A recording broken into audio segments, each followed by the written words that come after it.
অদ্ভুত এই আকাংক্ষাৰ পৃথিৱীখন মায়াৰ সজাত বন্দী নৰমনীষৰ বাউলী মন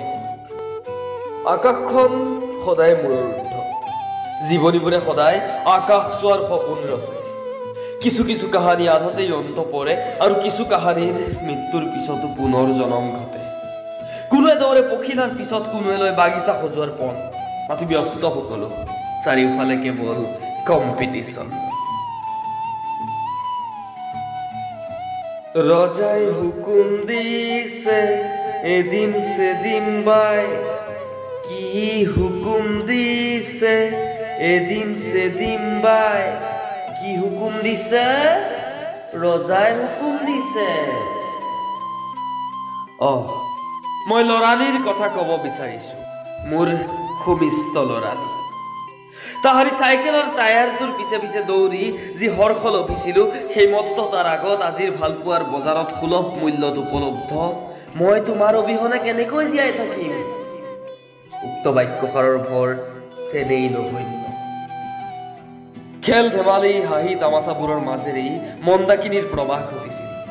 কিন্তু কাগজৰ নাওখনৰ দৰেই জীৱনৰ ৰঙালী কালচোৱাও যেন তেনেকৈ লাহে লাহে উটি যাব ধৰিছিল তেতিয়াতো কিঞ্চিতো ভাৱ নাছিল যে সেই কালচোৱাই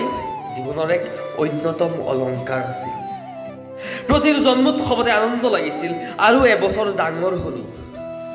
কিন্তু সৰল মনটোৱে কিনো জানিছিল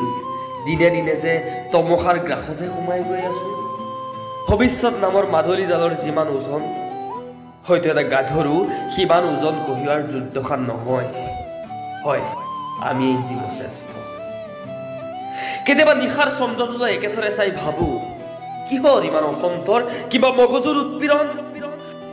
চন্দ্ৰটোৱেতো আন্ধাৰৰ মাজতেই ৰাজত্ব কৰি আছে আচলতে জীৱনে যেতিয়াৰ পৰাই প্ৰতিটো খোজতে প্ৰশ্ন কৰিব আৰম্ভ কৰে তেতিয়াৰ পৰাই কমিব ধৰে অভিপ্সাৰ বিশালতা শৈশৱে হাঁহিব ধৰে মোক এৰাৰ ফল এয়া